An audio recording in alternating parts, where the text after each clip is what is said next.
Le groupe italien Generali Real Estate est l'un des leaders mondiaux de la gestion d'actifs immobiliers, avec environ 30 milliards d'euros d'actifs sous gestion à fin 2018. Principalement en Europe, d'ailleurs la grande partie de l'activité de Generali Real Estate se situe en Italie à 34%. La France arrive en deuxième position avec 29%.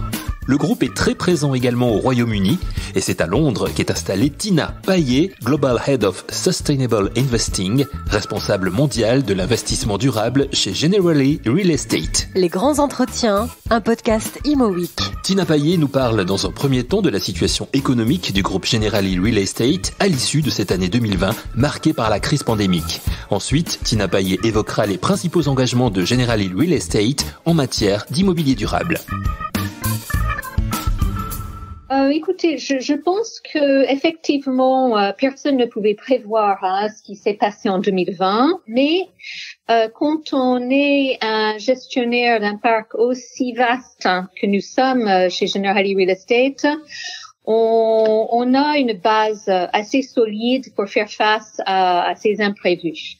Et je dirais que je pense qu'on démarre 2021 avec un espoir très fort que nous allons voir une normalisation à la fois de l'activité de nos utilisateurs, parce que c'est important, mais on va encore devoir les accompagner. C'est important aussi. Il y a des changements massifs dans la façon dont les utilisateurs fonctionnent suite aux divers confinements que nous avons pu avoir partout sur les territoires où nous avons notre portefeuille. Et nous devons d'être visionnaires et d'être en accompagnement de nos locataires pour ça. Alors justement, est-ce que le côté visionnaire passe aujourd'hui automatiquement par l'investissement durable et l'immobilier est durable, puisque ce poste de Global Head of Sustainable Investing, vous venez de le prendre récemment, je crois. Oui, effectivement, je pense que ça englobe beaucoup de choses et cette vision est primordiale. Il faut vraiment se dire que il va y avoir un avant et un après Covid-19. Nous sommes dans une nouvelle ère. Les changements sont multiples et nous devons d'avoir cette vision qui est à la fois innovative et dans une vision de développement durable. C'est primordial. Alors, en fait, si on regarde ce que nous avons fait et que continuons à mettre en place, nous avons développé ce qu'on appelle nos guidelines de Responsible Property Investment. Et en fait, dans ces guidelines, l'idée est de s'assurer que les critères ESG, alors je ne veux pas parler des acronymes, mais environnement, social et gouvernance, sont embarqués dans l'ensemble de nos activités d'investissement, de développement, de gestion immobilière. Et pour ça, nous focalisons sur deux axes principalement. Augmenter le part d'actifs qui sont avec des accréditations de développement durable dans notre portefeuille. Donc, ça veut dire quoi? Acquérir des actifs qui ont des certifications de développement durable, les plus connus étant LEED, BREEAM, HQE en France, par exemple. Rénover nos actifs existants en visant de nouvelles certifications et des améliorations dans leur performance, donc ESG, et développer des actifs innovants de point de vue ESG. Donc ça, c'est le premier axe. Deuxième axe, c'est de lutter contre le réchauffement climatique et ses risques. Nous sommes engagés sur ce qu'on appelle le Net Zero Asset Owners Alliance. C'est une démarche volontaire pour se fixer des cibles de baisse dans les émissions de gaz à effet de serre, notamment le CO2, dans les années à venir. C'est une démarche forte et volontaire. Nous avons bien évidemment aussi en France une démarche extrêmement précise et volontaire envers le décret tertiaire, donc qui est aussi une démarche de transition énergétique et amélioration d'efficacité énergétique. Et puis pour accompagner ces engagements que nous avons pris qui sont forts envers l'environnement et le climat, nous avons mis en place un certain nombre d'outils PropTech qui nous aident à mesurer, à digitaliser et à améliorer les performances, à la fois les performances énergétiques et les émissions de carbone opérationnelles. Et puis finalement, dans cet engagement de démarche volontaire, il n'y a pas que les émissions de carbone opérationnelles qui comptent. Il y a ce qu'on appelle les émissions embarquées, je pense qu'on dirait en français, qui sont liées aux façons de construire, aux matériaux de construction. Et pour ça, nous faisons partie d'une association qui œuvre vers l'économie circulaire qui s'appelle Circolab. Et de plus, nous avons lancé plusieurs chantiers employant l'économie circulaire en France.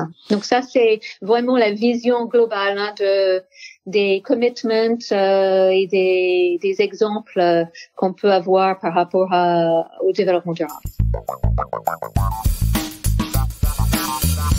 Generali Real Estate, une entreprise résolument tournée aujourd'hui vers l'investissement durable en matière d'immobilier. Tina Payet a évoqué il y a quelques instants le tertiaire qui représente une grande partie de l'activité de Generali Real Estate. La gestion des bureaux a subi en 2020 de plein fouet la crise pandémique et économique. Aujourd'hui, et Tina Payet nous le confirme, le bureau et sa gestion sont à réinventer. Absolument. Alors moi, c'est ma vision personnelle. J'exprime ici, et c'est quelque chose qui est déjà une réflexion de bien en amont du Covid. Donc pour moi, ce n'est que une suite logique des mouvements qui ont déjà été mis en place. Je vois deux fortes tendances. Une première tendance, c'est de dire que nos classes d'actifs, bureaux, commerce, logement, hôtellerie vont se voir petit à petit et même accélérer ce mouvement de ce qu'on a vu récemment avec le Covid, vont s'entremêler, ils vont se fusionner, je dirais même. C'est-à-dire que le bureau, je le vois très fortement devenant un espace qui va être un espace opérationnel et géré, c'est-à-dire les grands bureaux vont devoir répondre beaucoup plus aux besoins de l'individu et des sociétés qui vont les occuper, mais avec de la souplesse, avec une ouverture vers un usage qui peut être multiple. Je m'explique. Pourquoi les gens aujourd'hui, je pense qu'il y a une étape après cette très grande expérience de home working pour les bureaux, du télétravail, on va dire. Oui. Il y a eu un changement de mentalité.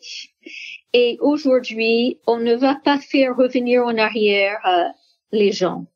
Par exemple, une fois que vous avez eu un smartphone, vous retournerez pas à votre ancien téléphone portable qui ne fait que appeler. Ceci dit, on voit quand même des gens aujourd'hui, on entend certains reportages dans lesquels certains employés disent « il me tarde de revenir quand même au bureau finalement ». Oh oui, je dis pas que les gens vont pas revenir au bureau. Je me suis mal exprimée, c'est ça. Non, du tout.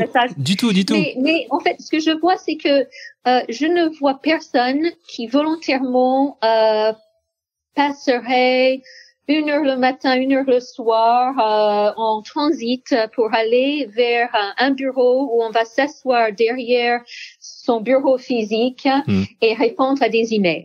Ça, c'est fini. C'est fini.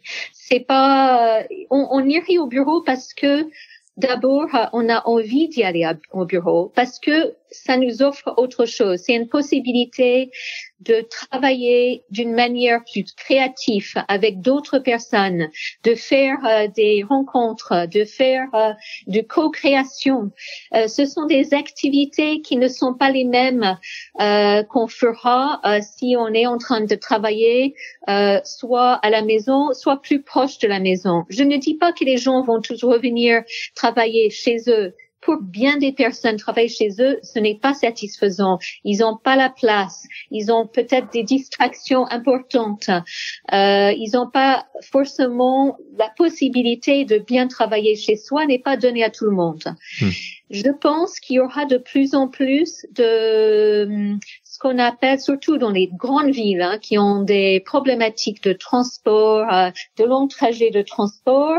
Je pense qu'on verra l'arrivée de plus en plus d'espaces de style coworking, mais d'espaces qui peut être aussi basés plutôt dans un café, dans un lobby d'hôtel, mais des espaces de travail qui peuvent être utilisés à bon escient, proches de chez soi, et qui permettrait de dire je viens au bureau central que pour des activités vraiment de co-création, de travail en groupe, de rencontres avec des clients, de team building, des choses bien précises. Donc je vois en fait un vrai changement dans l'utilisation dans les années à venir. Le concept de bureau d'ores et déjà donc appelé à être vu autrement, c'est ce à quoi s'emploie Generali Real Estate, et ce depuis déjà quelques années avant la crise sanitaire de 2020. Tina Payet est en charge par exemple du One Fan Court au cœur de la City à Londres, un bâtiment de bureaux et commerce avec un restaurant unique en son genre. Le One Fan Court a été élu bâtiment de l'année en 2019. Tina Payet nous le présente. Oui, alors je pense justement, et je suis très contente que vous m'ayez posé la question parce que c'est mon petit bébé, ce One Fan Court. C'est quelque part, ça a été livré avant la crise de Covid, mais déjà cet immeuble, ce projet a conjugué, je dirais, toutes ces idées et toute cette vision de qu'est-ce que pas uniquement le bureau de demain, mais qu'est-ce que l'immeuble de demain? Pour moi, le projet One Fan Court est à la fois un immeuble commercial dans le sens il loge des sociétés financières, d'autres sociétés et à bon escient. Et dans ces sociétés, il y a déjà des choses très novatrices qui sont intégrées comme un étage entier dédié à l'innovation à l'intérieur de ces bureaux, un étage de wellness. Il y a plein de choses déjà à l'intérieur de cette partie qui est, je vais dire, partie le plus standard commercial, mais qui est déjà conçu pour le bureau de demain. Mais c'est aussi un immeuble qui est profondément civique. Pourquoi? Parce que l'immeuble, il fait partie de son environnement. Ça englobe un bloc entier, c'est un immeuble de 40 000 mètres carrés, qui englobe un bloc entier en plein cœur du City of London. Et il englobe non seulement ces bureaux dont je viens de vous parler très brièvement, mais aussi des commerces, un restaurant unique, le 14 Hills, mais aussi deux choses d'autres qui sont énormément novatrices, et vraiment civiques. Il y a le plus grand jardin sur le toit de tout Londres. D'accord. Ouvert au public. Et il y a un passage public au rez-de-chaussée qui est grandiose et qui intègre un espace d'art dans lequel il y a un écran d'environ 200 mètres carrés au plafond avec un espace audiovisuel dans lequel on est englobé dans cette image de l'art qu'on a commandité exprès pour cet écran vidéo qui couvre le plafond de ce passage. et qui a aussi le son qui va avec. Et ça, le voir en personne, c'est une expérience unique. À la fois, ce passage, cette œuvre d'art, cet espace d'art, et ensuite monter les 15 étages pour arriver dans un espace avec un jardin suspendu. Il y a plus je me souviens jamais combien, je crois qu'il y a 150 pieds de glycine, qui fait une sorte de canopée entier qui couvre ce jardin. Il y a des plantations, il y a de l'eau. C'est vraiment un havre de paix en plein milieu du City of London. Et en plus, c'est accessible à tout public, c'est gratuit, on n'a pas besoin de réservation et c'était fait pour pouvoir recevoir tous les gens qui travaillent dans le quartier, qui veulent emmener leur sandwich et aller s'asseoir sur un banc en haut avec une vue 360 de toute la city. Donc c'est ça qui, je dirais, pour moi, est vraiment un immeuble civique. C'est pas un ovni qui s'est planté sur un bloc et qui est hermétique à son extérieur, il est complètement perméable. Et le public doit profiter aussi. Et je pense que c'est pour ça que nos locataires qui sont dans l'immeuble ont choisi très, très en amont, avant que l'immeuble a été construit, ont choisi d'élire leur prochain bureau dans notre immeuble parce qu'il s'est senti que c'est plus possible d'être isolé de son environnement. On fait partie. De plus en plus, nos centres-villes, ils ont besoin d'être intégrés, ouverts et un espace d'échange. En tout cas, vous nous donnez envie, vivement qu'on puisse revoyager, parce que vous nous donnez envie d'aller découvrir le One Fan Court de la City of London, qui risque de devenir d'ailleurs, qui pourrait devenir un lieu justement de visite, puisque vous l'avez dit, c'est ouvert à tout le monde. Absolument, et ça c'est la bonne heure quand on livre un immeuble comme ça, et je l'ai suivi depuis ses débuts jusqu'à sa livraison. Souvent, quand on livre un immeuble en tant que propriétaire, on est ou développeur, promoteur, on est exclu parce que le locataire en prend usage et on ne peut plus y accéder. Là, le bonheur ici, c'est que c'est encore ouvert au public. Et en plus, il y a ce restaurant 14 Hills qui est très sympathique, qui est juste en dessous de ce jardin public et qui, bien évidemment, est ouvert au public aussi. Pour en savoir plus sur le One Fan Court, je vous invite à aller sur le site fancourtlondon.com. Tina Payet siège par ailleurs au Conseil européen de la RICS, la Royal Institution of Chartered Surveyors, en tant que présidente de la RICS Europe. Merci à tous d'avoir suivi cette émission et à très vite pour un nouveau numéro de Les Grands Entretiens, un podcast Imo Week.